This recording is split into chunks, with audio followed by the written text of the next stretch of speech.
Those people that were here yesterday, is that on? Yeah. Those people that were here yesterday, you'll see that my slides look uncannily like the ones from yesterday, but I won't just repeat everything I said, I promise you. I bring you stories from the liberal market economy across the sea. Not that I'm being defensive or anything. I came across on the plane from Manchester to Dublin yesterday, and I realised when I did that it was actually true that no Manchester United fans actually come from Manchester. They come from Dublin and Norway and Denmark and places like that. I'm going to mostly talk about what we've been trying in my country, in England, around the introduction of individualised funding as one of the mechanisms, a significant mechanism to support personalisation and independent living.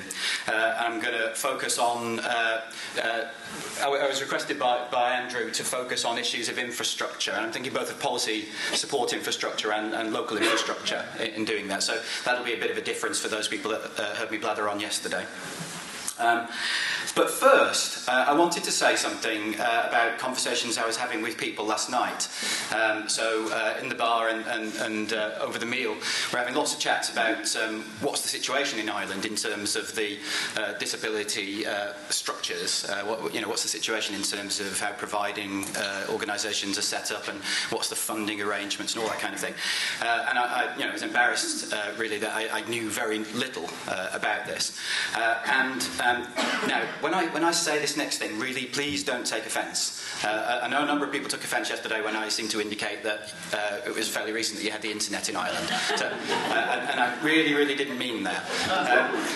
But when I was listening to people last night, it took me back to 1993. Okay?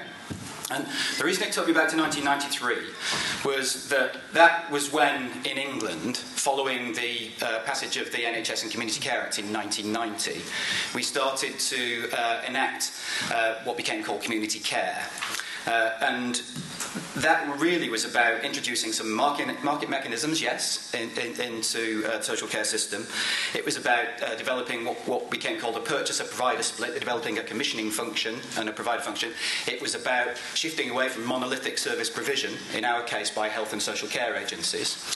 And it introduced care management. And care management was ostensibly intended to provide an opportunity for individuals to have their support needs assessed in order to determine what they need.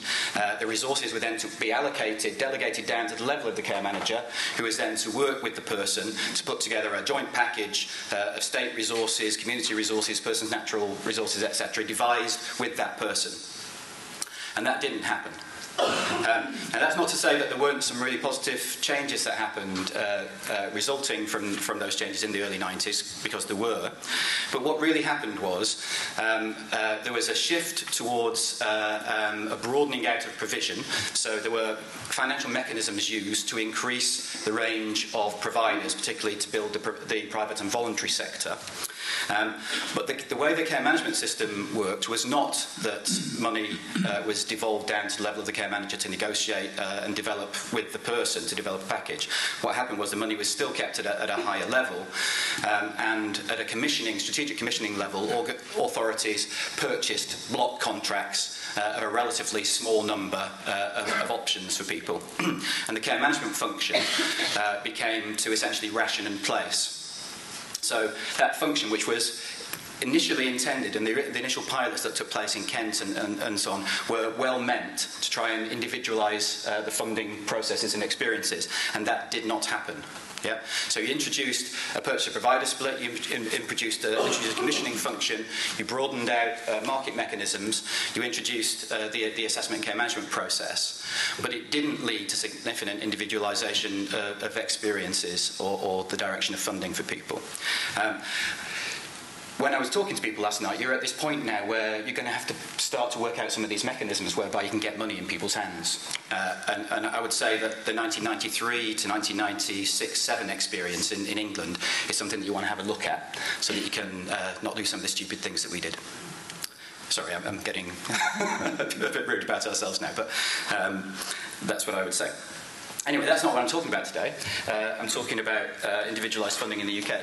Now, in England, we we've decided, and it was decided in 2007, that individualised funding through the mechanism of what became called personal budgets would become a core part of social care policy. So it had been on the margins previously through direct payments, and it was to become a core part. So we weren't going to have a situation where 0.5%, 1%, 2% of people were getting individualised funding, but it would be very significantly greater than that. That decision was taken, to say, in about 2007. So I'm going to tell you a little bit about what we've done since then, where we're at, what we've learned, what our challenges and problems are, and some of the good stuff too. Yeah? But a really quick whiz through the context. First off, we're at this point. Oh, look, that's not all quite on the screen, is it? Never mind.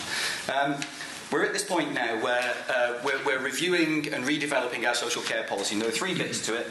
There's the money, what social care should do, and the law. And over the past year or so, we've had big reviews into each of those issues, which are going to lead to a white paper next April, and then probably some legislation. What we think this will do will be consolidate the direction of travel for social care in this country. The biggest and most difficult issue is around the funding system, because Andrew Dilnott, who did the review of the funding system, basically said two things. One is, it's bust at the moment, there isn't enough money in it at the moment, and I think from talking to people last night, there's a lot less money in our system than there is in yours, actually. But also it needs about $2 billion now, and it's going to need about $2 billion for the reformed process. But obviously the Treasury has things to say about that. In terms of where individualised funding emerged in policy, you won't be surprised to hear it came from our background of the disability and inclusion movements, the struggle, as we've heard about earlier on, for independent living, the development of direct payments, which resulted from the struggles and campaigns of disabled people in England. There was people thinking about this stuff, so if we're going to try and mainstream the mechanisms through which people can take control of the funding, what would that look like in practice? And think tanks like Demos played a part in that. And then In Control, you won't be surprised to hear me say, played a very major part in turning that into a practical means of doing it, tried it in a number of places, and then got engaged with government on it. Round about 2003-04, we had a big social care policy review, and there was a moment in time when individualised funding could seriously get on the agenda, and that's what happened. We had a big individual budget pilot programme, which was researched to within an inch of its life, because the Treasury wanted to make sure it didn't cost any more money, and the findings were, crudely, people got better lives, were more satisfied, and it didn't cost any more money. It's a bit more complicated than that, but basically those were the findings. So, one of the things we experienced in our country was that politicians really took this on. There were some key politicians in the early days, in particular our social care minister Ivan Lewis, who unusually in our system actually had that job for 2 years. Normally you have it for about a year in our country. In the time that I worked for the Department of Health, I had 9 ministers over a 10-year period. Ivan was there for 2 years, and I think that was a factor, but he also was a very powerful champion of personalisation generally and individualised funding in particular. So that led to the declaration of policy. So in December 2007, putting people first was declared as policy. Personalisation is policy in this country. It wasn't just around personal budgets, but they were a significant part of it. I did tell people yesterday that the way my team celebrated that was to have 4 hours of karaoke in Manchester. And that was only half the story. I'll tell you some more privately about it. It survived the change of government. The coalition government came in last year, and it survived. And it more than survived, it thrived. What we've got here is a very powerful political consensus in England around personal budgets. For a number of reasons, some of which are clear and some of which maybe not so clear, there is a very powerful political consensus. And that means that it isn't going away for the foreseeable future. You're not going to get a change when you get a change of government. It's also being extended into other areas of public policy. There are very explicit and significant initiatives that are taking place around personal budgets in health, particularly around continuing healthcare. A recent Green Paper decided to extend the opportunity of personal budgets into special educational needs, kids with disabilities. And there's a right to control project which is looking about bringing different resource streams together, so it's not just the social care resources. So we had a white paper called the Open Public Services White white paper a few months ago, which set out the 3 or 4 key mechanisms that the government sees as key ways in which public services are going to be reformed in this country. And individualised funding is clearly one of those. Now, on to the stuff that Andrew wanted me to talk about. You know, how do you actually make this happen? Somebody said earlier on, I think it was Jamie, that it's really easy to have a policy. And in my experience, it's not easy, but you know, that is the easy part. To get a policy, to capture the politicians, you know, for want of a better phrase, is difficult, but the easy part. The really difficult part of this is to make it happen. My hero of management of change is a guy called Jerry Smale, who sadly is no longer with us. But what he did was look at all the research that had been done around how innovation diffuses in organisations or systems. So what makes change happen or not? What makes it quick or slow? What makes it shallow or deep? Over my career, I've been very interested in this because I've been involved in trying to change a lot of things. And one of the things that he developed was a notion of adoptable and unadoptable innovations, or easier to adopt and harder to adopt innovations. And what he said was, when you're looking to implement a very significant innovation, you need to test it against these tests of adoptability. That doesn't mean to say that if something's hard to adopt, you don't do it, but it means you're going to have a different strategy than you would have if it was easy to adopt, crudely.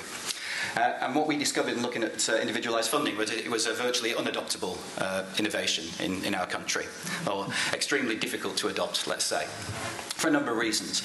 One is, if you want something to be really adoptable, it doesn't have to require much system change. It doesn't have to require much role or practice change. Personal budgets do. It doesn't have to require major changes to relationships. Personal budgets do. You can trial it and debug it and such like. We had quite limited trialling, and then we had a political imperative to move fast in our country. It doesn't need to be perceived as threatening to established interests.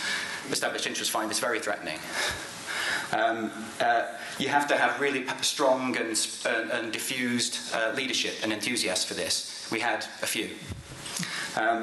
And you have to have the visibility of really positive impact. It has to work, and people have to be able to see that it works. In our situation, it works, but very few people know about it, or know that it works, or believe that it works. So what we had was an innovation that was pretty difficult to adopt.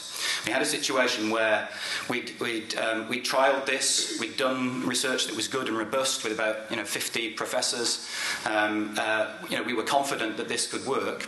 But what we didn't have was a system that was ready for it or up for it, to be honest. So how do you try and do that then? Here's some of the things we did. We gave councils £500 million. Those were the days, weren't they, when you could give councils £500 million. And we said, here's £500 million over 3 years to start your transformation programme. And we gave them some ideas about what we wanted them to see them happen. We said the money was ring-fenced, but I don't know what it's like around here. You can say it's ring-fenced, but it doesn't often feel like it's ring-fenced in practice. Some of the important things that we did do, I'm not saying the £500 million wasn't useful, it certainly was. If you can find a few quid, that would be a good idea, I think, around here. We set up some regional support structures and resources. One of the things I think was really important was that, God love them, civil servants, respect, are really good at developing policy, and they're really good at the politics of getting policy through and so on. But it isn't their job to know how things happen in organisations, how you make things change in organisations. That's the job of other people. And some of those people who are up for making those changes happen and know how to make them happen and have a track record of making them happen and are well connected and well regarded by people that need to make them happen need to be part of this deal. So what we did was we set up teams of people who were connected to councils on a regional basis. We gave them some resources, and we asked them to support places to move forward with this. Some real advantages of that working, some things that should have been done differently. There should have been a much stronger involvement of people who use social care and families in that. There should have been much more significant involvement of providers in the early phases of it. We set up a national, central and local government consortium, which is a kind of national leadership group with resources to identify what were some of the obstacles and barriers and how they could be gotten round and help people to do that. I headed up the national DH team doing that. We set a target. Anybody think targets are a good idea? Nobody? Oh, come on. I don't believe that a civil servant doesn't think a target's a good idea. Yeah. Yeah, one person thinks targets are a good idea. Okay, so thank you, Christy. Yeah. My feeling about this is twofold. Targets have got loads of problems with them. Whenever you set a target, you put in train unintended consequences. You incentivise gaming. That's another word for cheating. And sometimes you get people concentrating on the things that give you the numbers but aren't the most important things. Yeah? Those are the downsides with targets. The upside with the targets in this situation, I think, is that if we hadn't set some kind of target, a load of people wouldn't have done anything at all. Okay? Questions, we've just had this conversation with Brian a bit, really, about, should you have a target? What kind of time period is reasonable? What's your right strategy? These are tough things. We set up some milestones and we did surveys to see how people were doing so they could share that with each other and it could be publicly shared how well people were doing. So where are we at? I'm very half full about this. We've done research recently in control of Lancaster University with about 2,000 users of personal budgets and family members, which is the biggest survey to date. And the results on outcomes were very, very positive, very encouraging. Every piece of research that gets done on this really tells the same story. I was saying yesterday, people tend to do two sorts of research. They ask people who haven't got a personal budget and don't really know what they are, do you think they'd be a good idea? And what do you think people say? Oh, I don't think so. And then they ask people who've got one, did it change your life? And are you more satisfied? And the answer is mostly yes. Yeah. They also say, though, that the process is a blooming nightmare. Yeah? You've not made this easy for us to get one, to use it, to change how we use it, etc. And we're very good at that in public services. When we're trying to do something new, we don't start from scratch and invent a new process. We just add some more onto our existing processes, and that's what we've done in my country, and we're just recovering from that now, I think. Personal budgets did get to over 30%, but very variable from place to place. Now, what I should have said at the start was that there are two main ways in which you can take your personal budget. It's more complicated than this, but there are two main ways. You can take it as cash. Here's your cash. Buy something with it. That's a direct payment. Or you can take it as what we're calling a council-managed personal budget, which is the council tells you how much you're eligible for, and it asks you how you want to spend it, and then it organises that for you. Yeah. It's much more complicated than that. There are different ways of taking direct payments, and there are different ways of doing the council-managed budget as well. But those are the two main mechanisms. So, in the first 2 years of implementation, basically 2008 to 2010, what we found was a very significant increase in personal budgets overall, and within that, a very significant increase in direct payments. So people taking cash in my country now, as of last April, out of about 1 million people that are potentially eligible for personal budgets, about 100,000, about 10%, are taking cash, getting cash. 100,000, that's probably, I don't know what that compares to in the rest of the world, but it's probably up there, I would think. That means that 200,000, 240,000, so about a third taken as cash, 2/3 taken as council-managed personal budgets. Okay. What happened in the last year, which was the last year of the target, remember, was that the council-managed personal budget numbers shot up and the direct payments numbers stayed steady. And that must be because people thought it was easier to get their council-managed personal budget numbers up, I would think. Other people would say, oh no, nobody wanted a direct payment around here. And I think that distracted people's attention from helping more people to get direct payments, so that's near. I think that will change now. My government's policy now is not 30%, it's 100%. Yes. 100%. 100% of people using community-based services should take the resources of that through an individualised route by 2013. So about 18 months. Yeah. So we'll see more gaming and we'll see more unintended consequences. They also say that the main route for delivery of personal budgets should be direct payments. And that's a really big challenge. That means getting up from the 100,000 to a lot more. So I think what we'll see is pretty much that target will get reached by hook or by crook, the 100%, because the targets always get reached. And we'll see a significant increase in direct payments. But I suspect what we'll also see is a lot of fake personal budgets. Where people are ostensibly given the opportunity to control how they use their resource, but in practice they won't. Maybe I'm cynical about that, maybe I'm wrong about it, but I think that there's a real risk of that. Has anybody seen the film Sliding Doors with Gwyneth Paltrow? Yeah. So in that film, Gwynnie, she gets on one train, she has one kind of life. She misses that train, gets on another, she has a different kind of life. Yeah. I think it's like that with personal budgets. You know, there's a train that we're on at the minute, which is going to be 100% personal budgets by 2013, but not enough difference in people's lives. Yeah. So there's a big question, I think, about the authenticity of managed personal budgets. So we're working with people now to say, when people say to us, well, a lot of people don't want to take the cash option. We absolutely understand that. And we say, OK, well, let's make sure that council-managed personal budget is authentic then. Let's make sure that people know how much money they're getting, know what it's being used for, know that they could use it differently, be assisted to use it differently if they want to. Let's show the government that you can make those things real. And how do you do that? Well, you have to check the results locally. You have to be able to check with people locally and their families what's happening that's different. Are people actually getting choice and control through the different routes? And you can compare them that way. We have a mechanism that's very simple to use called POET, which enables local authorities to do that. The other thing that we've got in my country, as well as the positive things that we've achieved and the many mistakes that we've made, is a heck of a lot of transferable learning.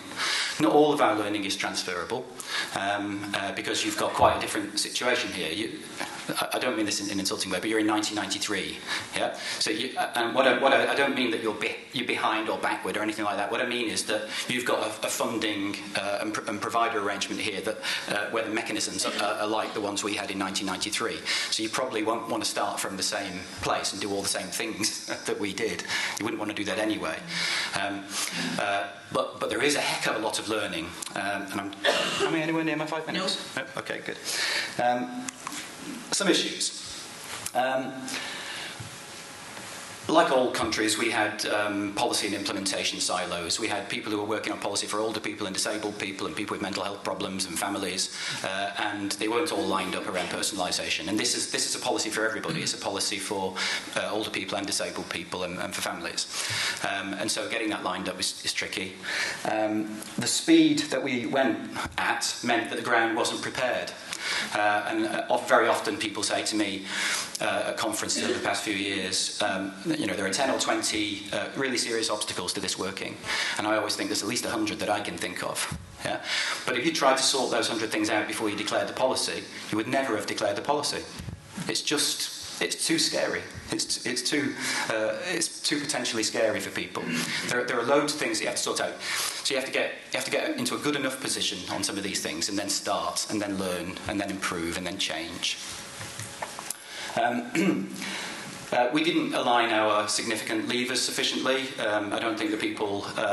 sorry, this is being videoed, isn't it? Is this one being videoed? Yeah. Yes. Right, okay. Can I have editing rights? You know, so we didn't align our performance frameworks and our regulatory frameworks and our policy frameworks and our policy implementation arrangements. We didn't align them enough. So we didn't incentivise this to work sufficiently in the early days. Some of the key elements of what we were doing were quite contested. I mentioned to some people last night that a couple of months after the policy was declared, I gathered in a hotel in Charing Cross, the cream of the English social care system. You know, the movers and shakers, the policy people, the organisational leaders, the regulatory leaders, etc. I got into the room with them, two people who really know about innovation, management of change. Charlie Ledbetter and Jeff Mulgan, who know everything there is to know about this, and I said, we've got this innovation to implement, what are we going to do then? And people found it really difficult to have a proper conversation about strategy for innovation at that point. I think that was partly because we were moving so fast, and half the people in the room weren't really signed up to it, weren't really sufficiently there on it. there are significant system and practical and technical issues to resolve. And some of the solutions to those are not all worked out. Some of them are emergent. We had a bit of a conversation just about resource allocation systems. You know, in my country, we are obsessed with trying to come up with quasi-scientific resource allocation systems. And we spent a lot of our 500 million quid on that. And then a lot of people went away and scrapped the things that they developed because they didn't work. And they were too complicated and they took too long and people hated them, and etc. The 500 million quid that we gave to people, if I had had my way, we would have targeted it differently. It wasn't an option, you know, because we were in a situation where you've got the 500 million quid, it's got to be allocated in this kind of way. We didn't have an option about it, or at least I didn't have control of that anyway. I would not have simply said, here's 500 million quid. Kind of generally, this is what we want to see you do. There are a whole bunch of options that we talk to policy and ministers about, including phasing this, including starting with the willing, including asking people to show that they've done something before you give them money. A whole bunch of things that could potentially work using various management of change models. But that wasn't politically possible. We basically had to split up the 500 million quid on the usual basis to the authorities over 3 years. If you can find a way, I'm looking at this table now, if you can find a way of doing it differently from that, I really would do. So some of my thoughts. We didn't invest enough in leadership. And when I say leadership, I don't mean just management and professional and organisational leadership. I really mean the leadership of people, youth services and families at a local level. If you're in a situation where your government is trying to push an innovation that is countercultural into a situation, you have to have some people on the receiving end who say, I really want that. Yeah? And you also have to help them to know how to get it and use it and see how it can work for them. I'd say prepare the ground in the early phase. We didn't create a sufficient coalition across the sector to do this. We didn't involve the provider sector sufficiently in the early days. It was too much of a commissioning thing. There are various reasons in that. You know, one of the reasons, I think, to be fair, is that some of the providers were waiting for it to go away. They were waiting for the government to change. And they thought, if the government changes, we won't have to do this. Others were kind of interested but weren't sure whether it was really going to go or not, and so they stood on the sidelines a little bit. But also we didn't include them enough. What's happening now is quite different, and I'll tell you about that in a minute. Aligned the levers and incentives that we didn't tackle some of the key barriers early, some of the showstoppers early, and it's best to do some of those things not on a place by place basis. Gather some people together and work some stuff out together and share it. But don't obsess with some of them. We wasted so much time on developing resource allocations and there's so much money on it. Try and do something that's good enough and simple and that doesn't end you up in court. Check the results locally, as I said. I was with 50 managers from the North East the other day, and we were saying, OK, the government wants you to get 100% personal budgets, mostly as direct payments by 2013. What do you think? They said, that's stupid. We'll get 100%, we'll cheat. It won't really make the difference that the government wants to make. So I said, if the government was going to give you a target, what would that target be? And they said, the government should require us to have a transparent and effective means in our local area whereby we measure and check the results of personal budgets with people who use those personal budgets and their families and share the results and use the learning to improve things. They should require us to do that. Invest in market and provider development. I've said that already. You know, not much use people having a personal budget if there's nothing to spend it on, or the things to spend it on are exactly the same as they had before. Build sustainable support planning capacity. One of the challenges here is, especially in a situation where you haven't already got some of this in place, so you can't just transfer the thing from one place to another, and where resources are really tight, is how do you help people to work out how to use the budget and make the arrangements to use the budget in a way that allows them to use the resource creatively and efficiently and is sustainable in the system? How much of this can people do themselves if you give them some assistance, some tools, some materials? How much of it needs to be helped by other people? Who are the best people to do that help? Our experience increasingly is the best people to do the help are peer-led groups, user-led organisations, family organisations, etc., as opposed to social workers. Social workers are good at other things. 5 minutes, yeah. Use some of the, underdeveloped elements. I've only talked about personal budgets here as if that's all we're doing. We're not. You know, personalisation is bigger than that. We are very much focused on community capacity, social capital, building that so that people can support each other and communities support each other, and also on targeted prevention. But those things have not had sufficient attention, and they are vulnerable in times of cuts. Use some of the money collectively, or use some of your resource collectively. We've found it incredibly useful to have some collective mechanisms through which we can learn together and share that learning. If you don't do that, I think you'll miss a trick. Personal budgets aren't a silver bullet. Carry on supporting other person-centred approaches. You know, a lot of those were talked about at the conference yesterday. You know, person-centred approaches, person-centred planning, circles of support, the ways in which provider organisations can be effectively more responsive to the people that they serve. Anybody in this room think it's okay for 4 people to have to share a room together and have to share a bath? What the heck is going on? What the heck is going on? Why aren't those 7 years you're going to change that? 7 days is too long. Yeah. How we're maintaining the momentum, because what's happened in my country is all that stuff, all that delivery support and everything is largely disappeared. It got cut last April. But what we are doing, it's not quite as bad as that, but largely that's what happened. So you're in a situation where you're 3 years in, this is at least a 10-year, 15-year programme. How are you going to maintain the momentum? We've moved to localism, we've stripped a lot of support resource out of the situation. One thing that we have done is that we've formed a national partnership called Think Local Act Personal. And this has government involved in it, national and local, but it has very powerful representation from the large provider umbrella organisations who've very much come on board in recent times, who see this is happening, it's going to happen, and they need to make it work for them and the people that they serve. It's powerfully driven by involvement of people with disabilities and families and older people. We have something called a National Co-Production Advisory Group that plays a very powerful steering role in this. I won't go on because I've only got a couple of minutes left about what that does, but this is where I got in trouble yesterday. I said, you have the internet, don't you? So go look at the Think Local Act Personal website, because you know, there's a lot of stuff on it that you'll find useful. And we've produced a bunch of products that we think we'll find useful. One of them, there's a lot of providers in the room. You might find the provider blueprint useful.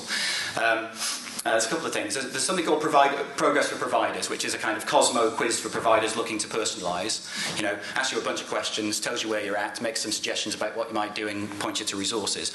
The provider blueprint, we did a couple of years exploring with up-for-it providers of all kinds all around the country what they could do and were doing to shift towards personalisation. And then we've pulled that together as a resource, which is a kind of interactive resource. Do you want to find out about how to change your back office functions? Click here. Do you want to find out how to engage people who use a provider service better with the community? Click here. Yeah, so that's there too. Last couple of minutes. This is the thing that we're most excited about at the moment, making it real. Because, what can I say about this? We're performance managing ourselves. We're not even performance managing ourselves. We are making a commitment as a movement to make personalisation real in my country. All of us that are part of the Think Local Act Personal Partnership and all of those that connect to us and are associated with us have said we're going to make it real. The National Co-Production Advisory Group worked over a period of time on a bunch of statements that said if personalisation and community-based support was really working around here, I would be experiencing this, and this. And the kinds of things that would need to be in place to make that work are this, and this. And we're saying to councils and we're saying to provider organisations and others, do you believe that? Do you sign up to that? If you sign up to that, declare it. And work with the people that use your services and supports, who are connected to you in your communities, to sign up to it, report on your progress publicly. We only launched it a couple of weeks ago. We've already got many organisations signing up. The deal is you don't get to join this unless you've done it jointly in a co-produced way with people who use services and families. So let's all make it real. Cheers.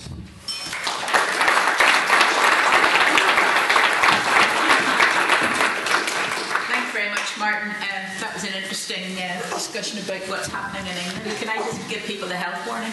It's not happening in the same way in the other devolved administrations, and I'm speaking particularly from Northern Ireland. So there are things happening, but certainly in Northern Ireland we are much further behind than England. And I think that's important that you think about that, but it also gives us the opportunity to learn from mistakes that have been made, as Martin outlined. And I think a couple of them are how disabled people's views are embedded from the start in this setting. And I also think that we need to recognise the risk aversion that there is, particularly in councils or in government departments, about how you actually release this control and about what things people think of improve their health and social care. And it may be some things that people don't actually approve of.